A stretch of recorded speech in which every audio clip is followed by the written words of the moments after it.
형제들아, 내가 하나님의 모든 자비하심으로 너희를 권하노니 너희 몸을 하나님이 기뻐하시는 거룩한 산 제물로 드리라. 이는 너희가 드릴 영적 예배니라. 너희는 이 세대를 본받지 말고 오직 마음을 새롭게 함으로 변화를 받아 하나님의 선하시고 기뻐하시고 온전하신 뜻이 무엇인지 분별하도록 하라. 아멘. 신앙 고백하시겠습니다.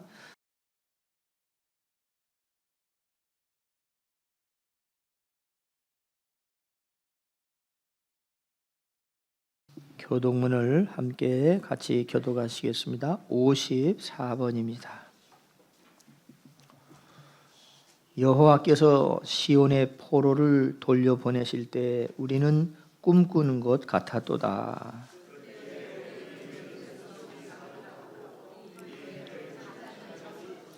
그때 뭇 나라 가운데서 말하기를 여호와께서 그들을 위하여 큰 일을 행하셨다 하였도다.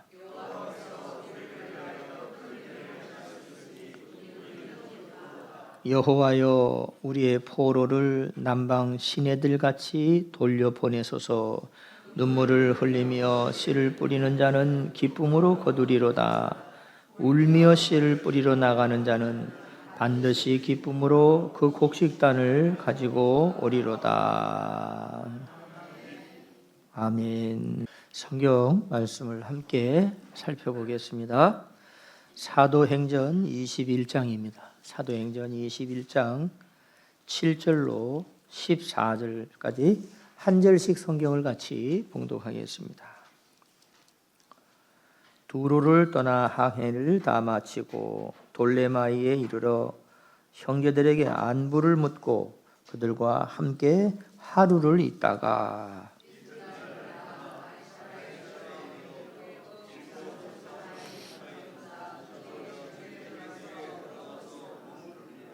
그에게도 딸 넷이 있으니 처녀로 예언하는 자라.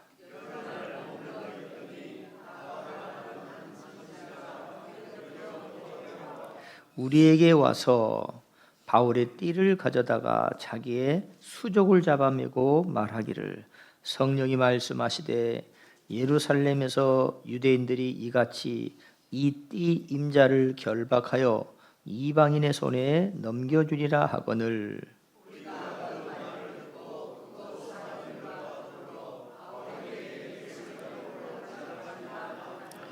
바울이 대답하되 여러분이 어찌하여 울어 내 마음을 상하게 하느냐.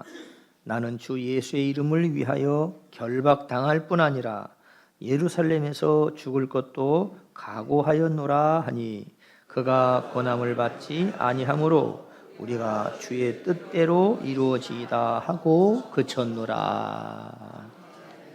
기도하겠습니다.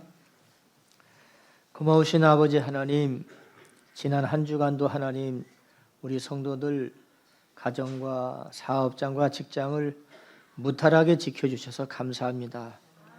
오늘도 이렇게 복된 주일에 함께 모여서 말씀을 듣는 귀한 시간 허락해 주셨사오니 말씀을 듣는 시간을 통해서 저희들 마음의 위로가 되게 해주시고 새로운 힘을 얻을 수 있는 귀한 시간 되게 도와주시옵소서. 전동골 안수 집사님의 간곡하신 기도 하나님이 다 들으시었사오니 이루어 주시옵소서. 교회 늘 기둥의 사명을 잘 감당하실 수 있기까지 하나님께서 영역을 강건케 해주시기를 원합니다. 찬양대의 귀한 찬양 저희 모두에게 은혜가 되게 하심을 감사합니다. 하나님 영광 다 받아 주시옵소서. 예배 시종 함께 하시고 홀로 영광 받아 주시옵시기를 아무 공로 없고 부족한 저희들 예수님의 이름으로 기도하옵나이다. 아멘.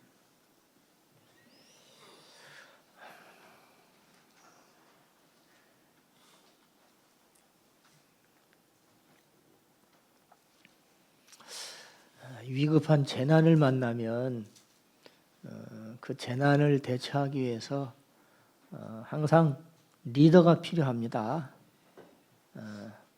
혼자서는 이겨낼 수가 없으니까 리더가 필요한데, 특히나 아무 데서도 도움을 받을 수 없는 이 바다에 큰 배가 항해하는 경우 같은 경우는 거의 독보적이죠. 선장이 거기서는 대통령이에요. 이 큰 배에 일하는 그 직원들을 보면요, 분야가 많아요. 조그만 오징어 잡이 배야 그냥 선장하고 선원들 몇 명 해서 나가가지고 한나절 잡다가 들어오는데, 보통 우리 요즘에 금방 기도하실 때 전쟁 이야기도 하셨지만, 유조선 같은 경우는 2달, 3달, 상선도 마찬가지고, 그 바다 한가운데서 그렇게 오랫동안 배가 지날 때는 여러 가지 맡은 분야들이 있어요.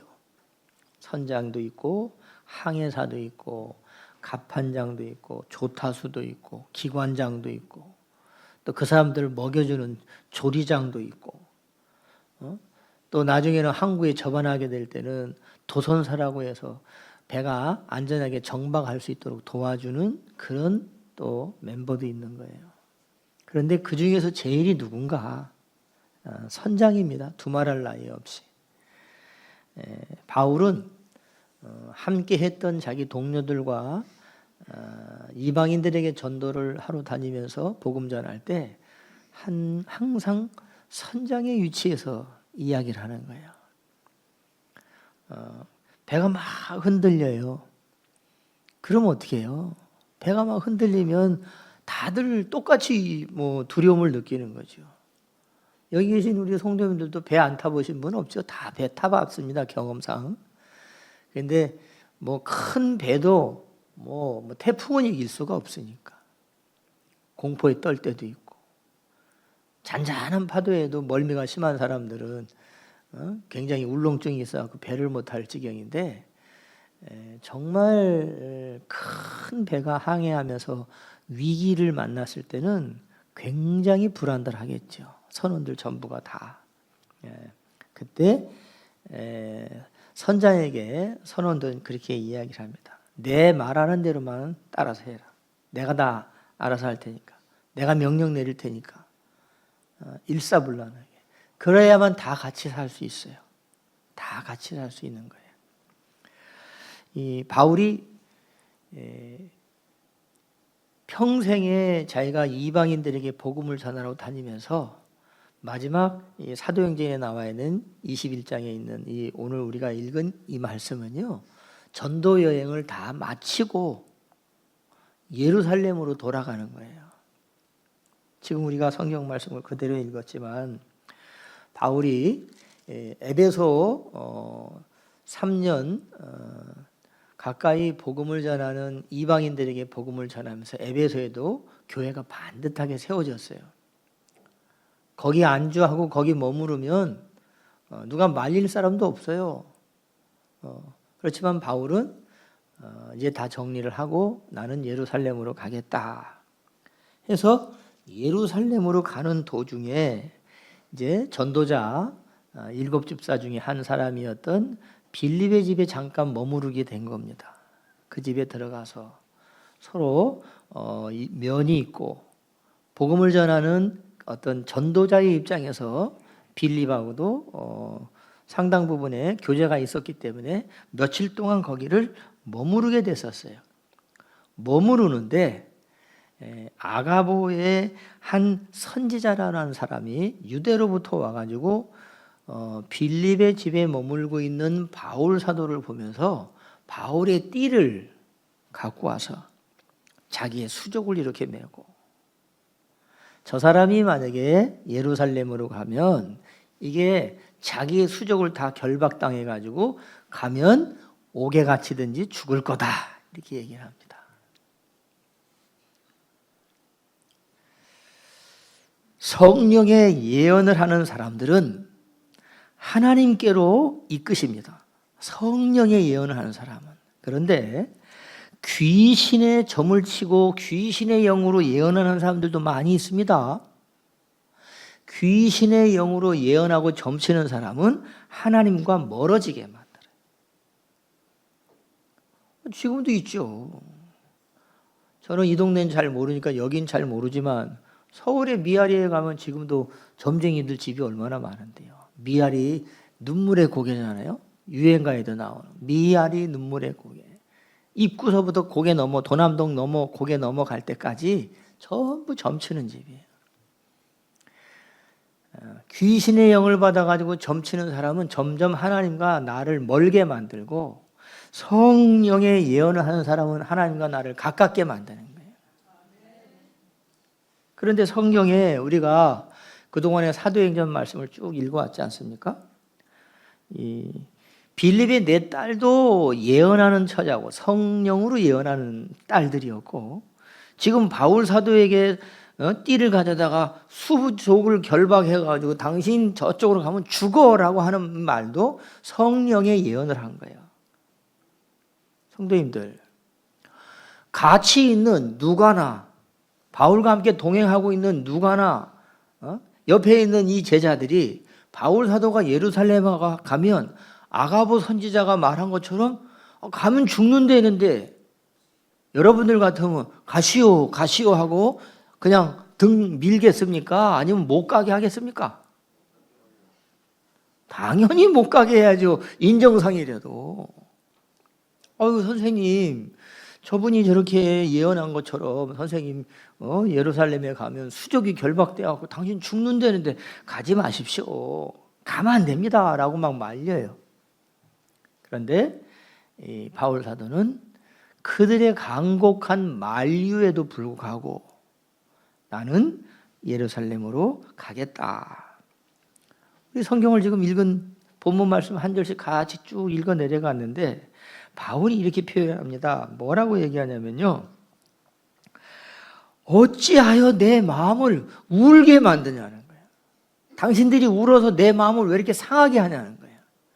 당신들이 나를 권면하고 걱정해주고 생각해주는 건 너무 눈물겹도록 고맙지만 나는 예수의 이름을 위하여 예루살렘에서 결박당할 뿐 아니라 난 죽을 것도 각오했기 때문에 나한테 죽음이 있든 나는 간다.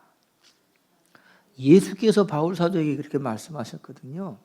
너는 이방인의 사도로 내가 너를 썼고 너의 죽는 그날까지 너는 이제 나의 종이 되어서 말을 전해야 될 것이다. 그럼 예수님의 종이 되기 전에 바울 사도는 어떤 사람이었습니까?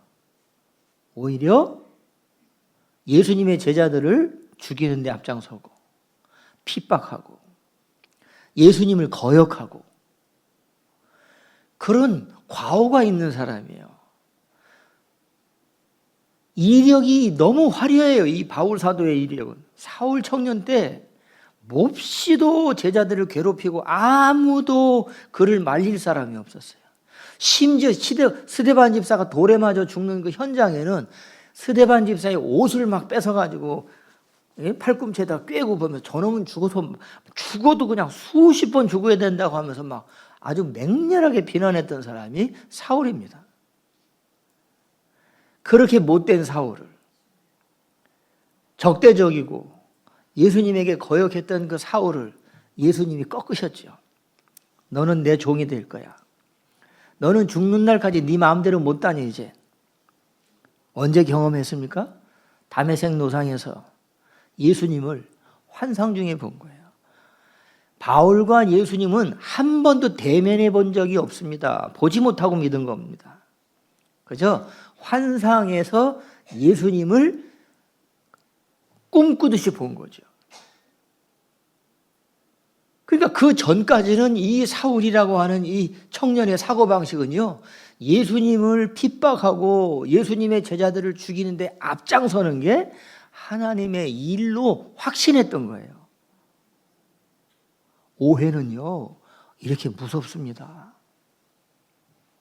예수님은 요한복음 16장 말씀에 이렇게 말씀하셨습니다. 사람들이 때가 되면 너희를 출회할 뿐 아니라 죽이면서 이르기를 이렇게 하는 것이 하나님 뜻이다라고 하는 오해가 아주 만연된 그런 세상이 올 거다. 예수님 말씀하셨어요. 아니 뭐 속된 말로 속담에 오해가 사람 잡는 데잖아요. 그죠? 그 오해해가지고 그런 비극적인 일이 일어나면 얼마나 큽니까? 요즘은 전쟁 나는 것도 보니까 참 웃기죠. 전쟁 얘기는 안 해야 되는데 평 하고 쐈는데 초등학교에 미사일을 쏘러 아이들이 다 죽었어요. 185명이나. 인도적인 차원에서 전쟁하는 군인들이나 싸우는 거지 민간인은 죽이는 거는 전쟁 협약에도 안 돼 있거든. 근데 아이들이 딱 하고 잘못해서 죽으니까 뭐라고 성명을 합니까? 우리는 그거 잘못 날아가서 그래. 일부러 죽인 게 아니야. 미안해, 쏘리. 다 죽여놓고. 얼마나 아주 무섭습니까? 잘못된 일에 대한 어떤 그 오해는요, 엄청난 파장을 불러일으키는 거예요. 그래서 이 사울은 평생을 당당하게 살지 못했어요. 속지 않은 기분으로 살은 거예요. 속지 않은 마음으로. 나는 평생 죄인이고 나는 평생 죽을 몸이었었지만 예수의 부활 사건으로 나를 살려주신 하나님의 은혜로 내가 지금도 복음을 전하는데 내가 이전에는 살인자고 괴수였다. 그러니까 이 바울은 예수님의 명령을 거역할 수가 없어요. 바울아, 넌 가라. 그래서 이방인에게 가서 복음을 전하고 그 사명을 다 끝내고 예루살렘으로 가려고 하는데 아가보의 한 선지자가 이 바울 사도의 배띠를 딱 잡아갖고 갑자기 뺏어와갖고 자기 수족을 묶으면서 저 사람이 예루살렘으로 가면 나같이 이렇게 된다라고 얘기하는 거예요. 그러니까 다 말려요. 가지 마십시오. 절대 선생님 가시면 죽는다고 하는데 어떻게 저희가 보냅니까? 가면 안 됩니다. 그러니까 바울 사도가 자기의 결단을 제자들에게 얘기한 거예요. 말리지 마라. 난 거기 죽어도 간다. 비로소 그때 지금 성경 본문에 보면 13절 14절 말씀인데요. 보십시오. 잘 성경을 한번 보시면 바울이 대답하되 여러분이 어찌하여 울어 내 마음을 상하게 하느냐. 나는 주 예수의 이름을 위하여 결박당할 뿐 아니라 예루살렘에서도 죽을 것을 각오하였다. 난 모르고 가는 게 아니야. 난 거기 죽으러 가는 거야. 아주 단호하게 얘기하니까요. 누가와 그거를 수행하고 있었던 동료들이 뭐라고 얘기하냐면 빌립 집사나 그 딸들 온 머무르고 있는 사람들이 전부가 다 14절 말씀 보면 바울이 권함을 받지 아니하므로 우리가라고 하는 이 우리는 누가입니다. 성경에 사도행전 기록한 사람이 누구라 그랬습니까? 누가입니다. 헬라 사람 의사. 이 누가가 기록한 성경 기록이기 때문에 우리가라고 표현되어 있는 거예요. 여기는 우리가라고 하는 이 우리는 누가를 얘기하는 거예요. 근데 이 누가가 주의 뜻대로 이루어지다 하고 그쳤어요. 더 이상 말을 못하는 거예요. 죽으러 간다고 하는데도 나 말리지 마. 고마해라. 난 간다 하니까 못 말린 거예요.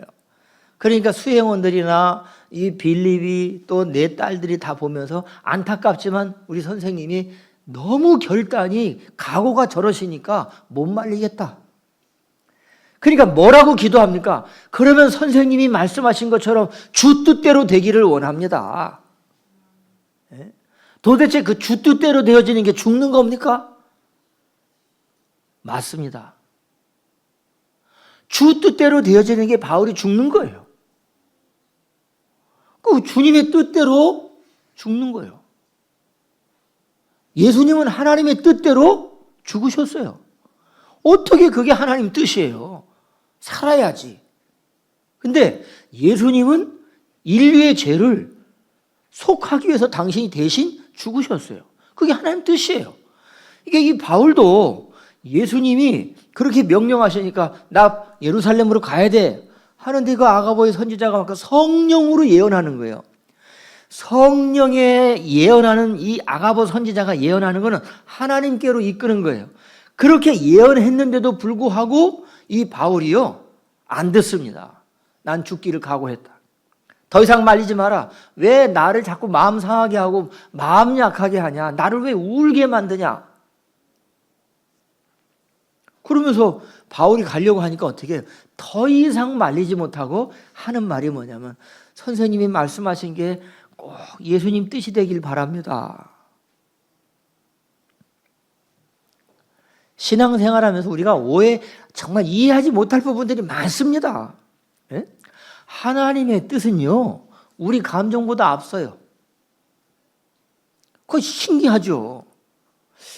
우리는 납득할 수 없어. 죽는 게 어떻게 하나님 뜻이야. 근데 바울이 죽는 게 예수님이 원하시는 일이고 하나님이 원하시는 일이니까 제자들도 주변 사람들도 더 이상 말리지 못하고 그러면 당신이 가시는 그 길이 하나님 뜻임을 그냥 믿습니다 하고 만류를 포기한 거예요. 그 얘기를 들은 바울 사도는 얼마나 힘들었겠습니까? 죽으러 가는데 좋아서 갈 사람이 누가 있어요? 사망과 환난과 결박과 이 모든 것들이 내 앞에 놓여서도 나는 주 예수께 받은 사명을 전하는데 조금도 나는 소홀히 하지 않고 그 뜻을 다 전하겠다는 거예요. 워낙에 바울이 각오가 확실하기 때문에 제자들도 주변 사람들도 말리지 못했어요. 하나님의 뜻은요, 우리 감정보다 앞서요. 신앙생활은요, 감정으로 하는 게 아니에요. 감정은 뭐예요? 내가 느끼는 대로. 오늘은 기분 안 좋은데? 오늘은 그냥 괜히 내가 마음이 편치 않으니까. 감정 따라 신앙하면요, 기복이 심해요. 근데 여기 신앙생활하는 우리 성도님들은 전부 감정에 매여서 신앙하시는 분들이 아니라 하나님의 뜻에 맞는 신앙생활 하려고 무단히 노력하시는 분들이에요. 왠지 아십니까? 그렇지 않았으면 여기 다 떠나고 없어. 어이구 꼴보기 싫어. 어이구 징그러워 하면서 막 그냥 알레르기가 막 일어난다 그래. 왜? 감정대로만 하면, 부딪히면. 또 우리 성도님들이 웬만한 성깔이어야지. 다들 한 성깔 하는데 한 성깔씩 그냥 부딪히면 막 쨍그랑 소리가 나는데 그걸 다 억누르고 그걸 다 그냥 잠재우고 그래도 내가 하나님 뜻대로 해야지 하면서 참는 거 아닙니까? 아무리 목사가 꼴보기 싫어도 내가 주 뜻대로 해야지. 예? 예. 하나님의 뜻은 내 감정보다 앞서야 돼요. 그걸 통제해야 돼요. 하나님의 뜻이라면 내 감정도 억누러야 되고 하나님의 뜻이라면 내가 희생당한다고 하는 것도 양보하고 각오해야 돼요. 그래서 바울은 죽으러 간 거예요. 신앙은 절대로 감정이 앞서가는 게 아니라 하나님의 뜻을 따르는 결단이 필요해요. 아마 저와 우리 성도님들은 오늘도 그런 결단이 있지 않았을까. 오늘 여기 못 오신 분들 여러 가지 형편과 처지가 있죠. 어떤 형편과 처지나 이유가 있어도 이 자리에 함께하지 못한 거는 어디 딴 자리에 있을 거 아닙니까? 제가 늘 말하지만 거기가 골프장이든 거기가 어디 산에 있던 아니면 고기 잡으러 낚시하러 갔던 이 자리가 아니면 또 몸이 피곤해가지고 그냥 집에서 계속 누워있던 얼마나 고민하면서 오셨겠습니까?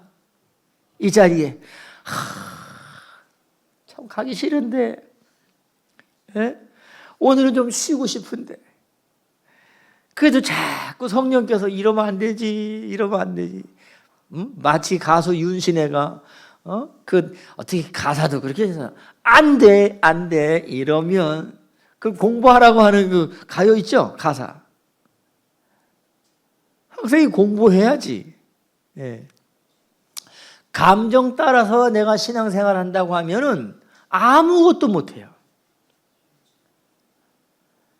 우리가 신앙생활을 여지껏 영위해 오면서 아마 이 자리에 예배하신 저와 우리 성도님들은 감정에 매이지 않고 하나님의 뜻에 존중하는 마음으로 순종하는 마음으로 말씀대로 살려고 몸부림을 치면서 여기까지 오셨습니다. 주의 뜻이라면 내가 순종하겠습니다. 하나님 말씀이라면 내가 따르겠습니다. 주의 명령이라면 내가 걸어가겠습니다. 해서 감정보다 앞세울 수 있는 그런 어떤 신앙이 우리에게 필요합니다. 네? 그리고 하나님의 뜻은요, 순종해야 돼요. 순종을 못하면요, 아무것도 열매를 이룰 수 없어요. 자, 성도님들, 우리가 신앙생활하면서 하나님의 말씀에 순종해야 된다고 하는 그 명분을 딱 가지고 있을 때요, 내가 먼저 그 하나님의 뜻을 마음으로 다 받아들이고 논리적으로 이해하고 그걸 충분히 납득해가지고 순종하는 사람이 있습니까? 없어요. 하고 보는 거예요, 그냥. 그게 신앙이요. 순종하는 거는요, 내 잔머리 굴려가지고 저건 아닌데 아무리 봐도 이거는 A 더하기 B는 C지 어떻게 이거 말도 안 돼. 그러면 순종 못해요. 여호수아에게 하나님 말씀하셨어요. 모세 선지가 죽고 난 다음에 요단강을 건너가지고 그 가나안 땅 첫 들어가게 되는데 처음 맞닥뜨리는 그 여리고성이 아주 철옹성 같아. 자기들은 먼 길을 온 나그네였고 이미 성을 만들고 그들을 자기 땅을 지키고 있는 이 여리고 성하고는 도저히 전투 능력도 아마 상실했을지도 몰라, 처음부터. 근데 하나님이 여호수아에게 뭐라고 말합니까? 여호수아야, 걱정하지 마. 너희들 전투태세를 다 갖춰라. 갖춰요. 다 갖췄는데 하나님이 여호수아에게 뿅 하고 화살 쏘고 창을 들고 가서 싸우라는 게 아니라, 됐냐? 자, 군사들 앞세우고 앞에다가 언약궤를 앞세워놓고 자, 가라. 이 여리고 성을 하루에 한 바퀴씩 7째 날을 돌아라.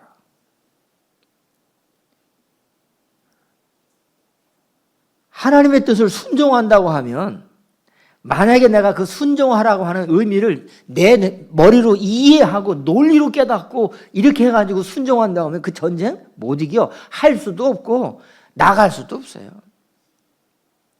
근데 하나님이요, 한 수에 아주 크고 놀라운 비밀이 있어요. 이 교회에서는요, 막 좋은 일은 막 퍼뜨리고 소문내도 좋은데요, 아주 안 좋은 일은요, 입 닫고 있는 게 최고입니다. 말이 말을 만들고요, 발 없는 말이 막 천리까지 가고요. 우리나라 속담에도 있는 말처럼 반말은 쥐가 듣고 낱말은 새가 듣고, 이 세상엔 비밀이 없어. 근데 하나님이요, 여호수아 선지자에게 여리고성을 무너질 때 신의 한 수를 두셨어요. 입 다물어. 아무 말도 하지 마. 참 놀랍습니다. 제가 이 성경을 묵상하고 보고 다들 은혜가 다르기 때문에 느끼는 감정이 틀리겠지만, 여리고성을 도르라고 한 이 군사들이요, 창 들고 무장하고 성을 돌아가는데요, 여호수아 선지자가 아무 말도 하지 마. 그러니까 말을 못해. 말하면 죽는 거야. 군대의 명령은 상명하달이에요. 상명하복은 그건 쿠데타예요. 누구든지 다. 말하지 마라. 아무 말도 하지 마라. 막 미쳐버리겠는 거예요. 이게 뭐야? 싸우려면 싸우지. 이게 한 바퀴 성을 도르라는 게 뭐야? 별의별 소리가 다 나올 거예요. 근데 하나님이 여호수아 선지자에게 그 군사들이 말하지 마라. 하루에 한 바퀴씩만 돌아라. 순종해라. 7째 된 날을 7바퀴를 돌아라. 이게 무슨 전쟁입니까? 성도님들 생각해 보십시오. 아니, 여호수아가 하는 그 말을 순종하려고 하면 도대체가 논리로는 받아들여지지가 않아. 베드로야, 너 나한테 오고 싶냐? 예, 주님, 가고 싶습니다. 와라. 그러니까 배 타고 파도가 흉흉한데 이 베드로가 참 단순하고 무식해. 베드로 사도는 꼭 저희들 같아. 주님, 만약에 주님이 그 바다에 서 계신다고 하면 주님, 저도 한번 가보게 해주십시오. 와라 그랬잖아요. 그래, 와라 그러니까 베드로는 어떻게 해요? 아무 생각, 알파 플러스 생각 안 해. 오라 그러니까 예 하고 갔어. 한 5발자국, 10발자국 갔을지도 몰라. 성경에 몇 발자국 갔는지 기록 안 돼 있습니다. 바다에 배에서 탁 내려가지고 막 가요. 온 걷는다. 그거 순종이에요. 그러다 한참 가다 보니까 정말 자기가 배 위를 내려가지고 이 바다를 육지처럼 예수님 저쪽에 계시는데 걸어가거든. 가는 도중에 이제 생각난 거예요. 아, 이거 내 정신이 아니구나. 내가 지금 여기 이거 걷고 있네 하니까 그 순간에 퐁당하고 빠진 거예요. 순종은 그런 거예요. 뭐가 어쩌고요. 목사님이 이게 안 돼. 교회 일하면요 별의별 일이 다 있습니다. 못한다 장로, 안 와요 집사야, 뭐 별의별 집사가 다 있어. 안 됩니다 집사, 막 모든 게 다 부정적이야. 그러니까 뭘 못해 합시다 하는 거. 그냥 순종하는 이게 큰 어떤 은혜인데요. 하나님이 믿음도 우리에게 믿을 만한 마음을 주셔서 순종하는 거예요. 내가 내 마음이 아니라. 예? 하나님의 뜻은 순종하는 거, 순종한 이후에 하나님을 신뢰하기 때문에 역사가 일어나는 거예요. 그렇게 하질 않으면요 절대로 신앙의 아름다운 결과를 얻을 수 없어요.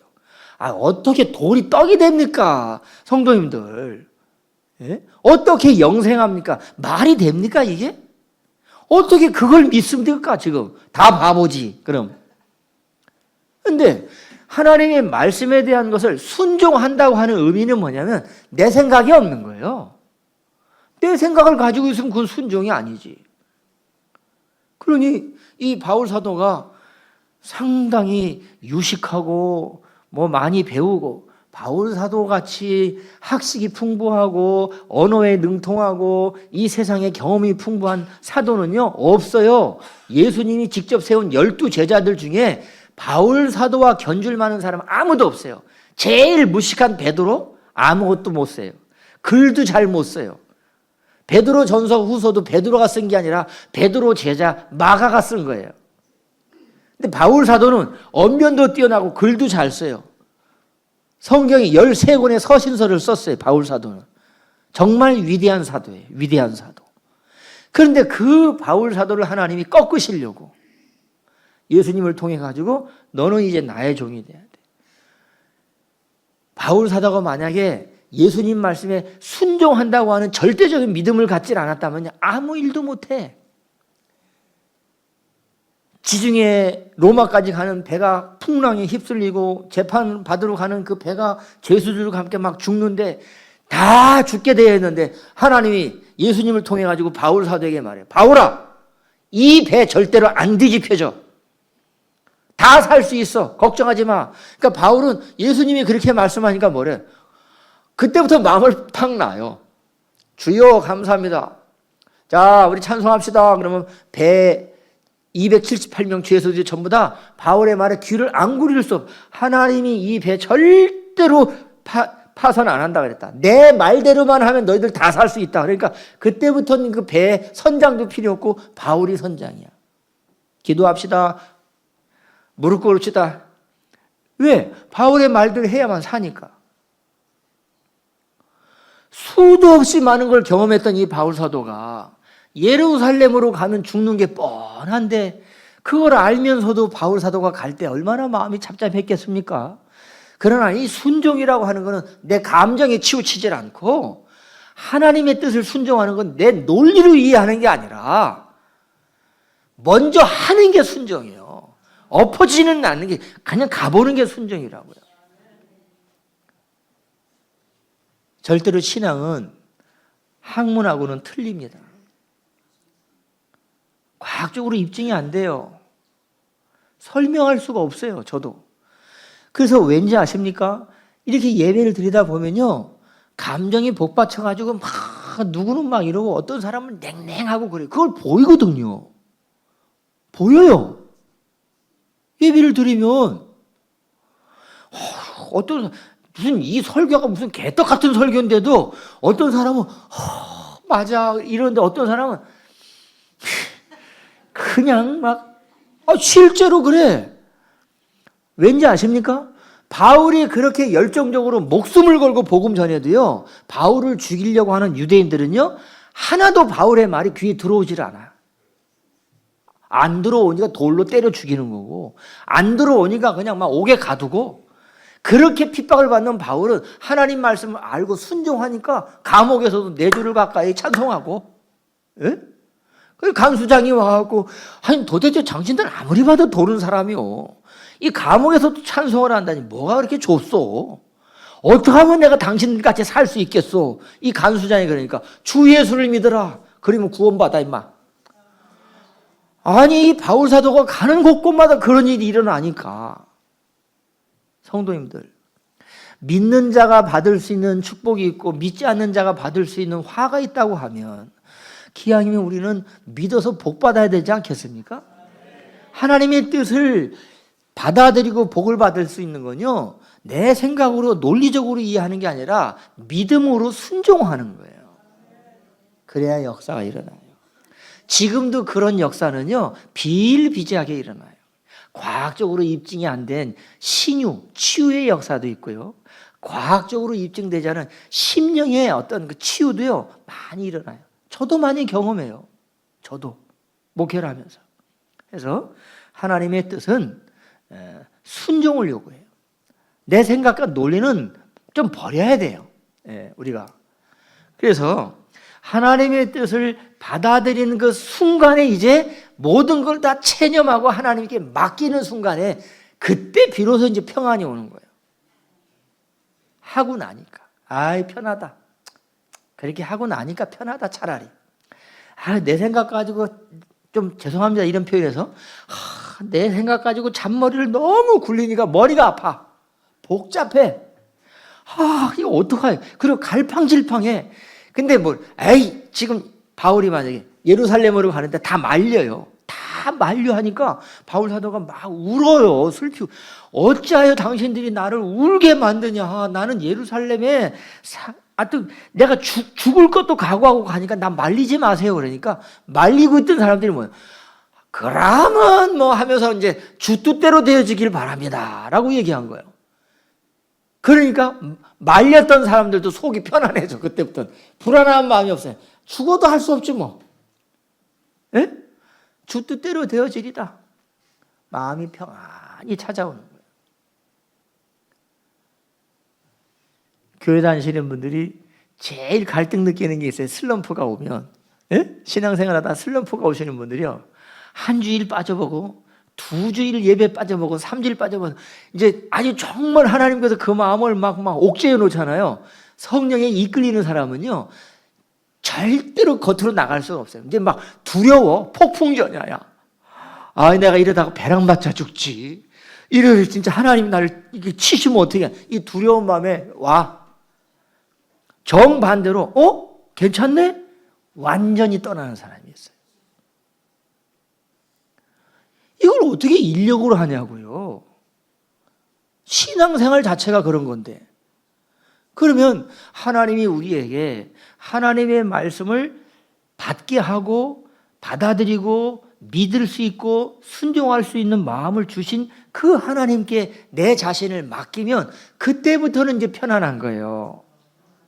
네? 그 평안한 마음. 옥에 갇혀서도 내가 죽는 자리에 있어도 어떤 상황이 있는지 하나님, 내 형편이 이렇습니다. 날 좀 기억해 주십시오. 내가 지금 아무리 내 잔머리를 굴려도 안 됩니다. 하나님 뜻대로 어떻게 좀 되게 해 주십시오라고 하면서 뭔가 아주 강렬하게 하나님만 의지하는 그런 마음이 딱 생기면요, 그 순간에 마음이 편안해집니다. 아마 이 말렸던 제자들이 그런 마음이 아니었을까.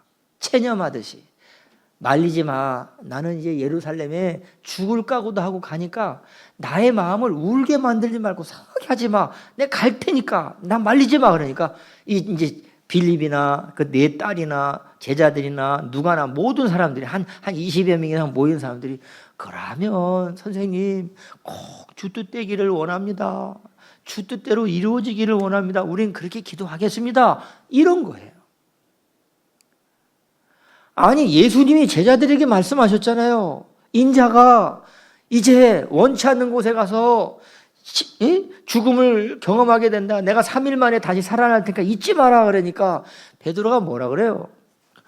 막 난리 법석을 핍니다. 그냥 막 선생님 어떻게 그런 일이 있습니까? 선생님 안 됩니다. 선생님 죽는 자리 가면 제가 죽는 자리 가고요. 예수님이 뭐라 그래요? 베드로한테. 그죠? 예수님 뭐라 그래요? 사탄아, 너는 사람을 기쁘게 하는 사람이다. 나는 죽는 게 정해져 있다. 내가 죽지 않으면 하나님 뜻이 안 이루어진다. 그래서 예수님이 죽으셨기 때문에 우리에게 희망이 있는 거예요. 그리고 예수님이 살아나셨기 때문에 우리에게 더 영생이 있는 거예요. 신기해요, 신기해. 이 대한민국에 복음이 들어와가지고, 그 복음이 시작되어 있는 그 예루살렘, 즉 이스라엘은요, 국교가 유대교입니다, 국교가. 예수 안 믿습니다, 그 사람들은. 모세의 율법만 믿지. 그들이 죽이고 그들이 내쫓았던 예수를 전 세계 사람들이 구세주로 믿고 있는, 이게 얼마나 아이러니해요. 그리고 반만 년 동안 불교, 유교, 샤머니즘 모든 온갖 미신을 다 믿는 대한민국에 예수님 십자가가 와가지고 복음을 전해 들었는데 처음에는 껄끄러웠는지 몰라도 이렇게 많은 사람들이 믿을지 어떻게 알아요? 이게 복음의 역사죠. 그 복음의 역사가 이제 결실을 맺을 때가 됐는데 하나님 뜻대로 이루시는 그 당신의 나라가 우리 때, 이 시대에 이루어진다 이 말이에요. 그래, 주님 뜻대로 이루어집니다 하는 이런 그런 편안한 마음을 가지고 우리가 이 세상을 살아간다고 하면 걱정, 근심 없어요. 왜요? 전쟁이 나도 주님 뜻이에요. 굶는 것도 전쟁 뜻, 주님의 뜻이에요. 우리가 이 자리에 있는 것도 하나님 뜻이에요. 왜? 하나님이 보호하사 하나님이 하시는 일이니까. 모든 게 다 하나님께 다 전격적으로 맡기는 삶을 산다면 그때부터는 두려움이 당연히 없어져야죠. 그렇죠? 네. 이 자리에 함께 예배하는 우리 성도님들, 바울은 일평생에 편하게 살아보신 분이 아니에요. 사울 청년으로 있다가 예수님께 붙잡혀서 마지막 저 로마의 옥에, 마메틴 그 감옥에 갇혀가지고 베드로와 함께 순교하는, 목이 지금 단두대라고 하잖아요. 지금은 사형제도가 그렇게 없어졌는데 실제로 이슬람에는 아직도 사형제도가 있습니다. 이슬람, 모하메드. 이 바울 사도는 목에 잘려서 죽는 그 순간까지 한 번도 편안하게 살아본 삶이 아니에요. 그런데도 바울은 조금도 두려워하지 않았어요. 편안했어요. 그리고 마지막 그 마메틴 감옥에서 죽기 전에 자기 제자 제일 사랑했던 디모데에게 내가 너 얼굴 한번 보고 싶으니까 빨리 와라. 그게 디모데 후서에 기록되어 있는 편지예요. 주 예수께 받은 사명, 내가 하나님 뜻을 다 이룬 후에는 내 눈앞에는 면류관이 반짝반짝하는 게 보인다. 난 지금 이제 가지만 아무것도 두렵지 않다. 이건 왜? 하나님 뜻을 행하고 난 이후에 맡긴 삶은요, 어떤 상황에서든지 그게 편해야 돼요. 옥에 갇혀도 편해야 되고, 병들어 죽을 형편도 편해야 되고, 굶어도 편해야 되고, 그게 신앙이 주는 평안이에요, 평안. 뭐 부자가 돼가지고 평안합니까? 천만의 말씀. 건강해가지고 늘 마음이 즐겁습니까? 천만의 말씀. 하나님이 주신 평안이 있어야만 그 마음에 평화가 넘쳐요. 저는 제일 존경하는 사람이 누구라 그랬어요? 제가? 저는 제일 나사로를 존경해요. 정말이에요. 매일같이 얻어먹는 삶인데 뭐가 좋아가지고 거지 나사로가 평생 그렇게 평안하게 살았을까? 하나님이 함께 하시니까. 예, 그런 하나님이 함께 하시는 삶이 여러분들의 삶이 꼭 되시기를 주의 이름으로 축원합니다. 하나님의 크고 놀라우신 사랑하심과 보혜사 성령님의 내주 충만 교통하심이 주님 뜻대로 이루어지이다라는 심정으로 빛과 소금의 사명을 감당하기 위해 힘쓰고 애쓰는 우리 성도들 머리 위에 이제로부터 영원토록 함께 하시기를 축원하옵나이다. 아멘.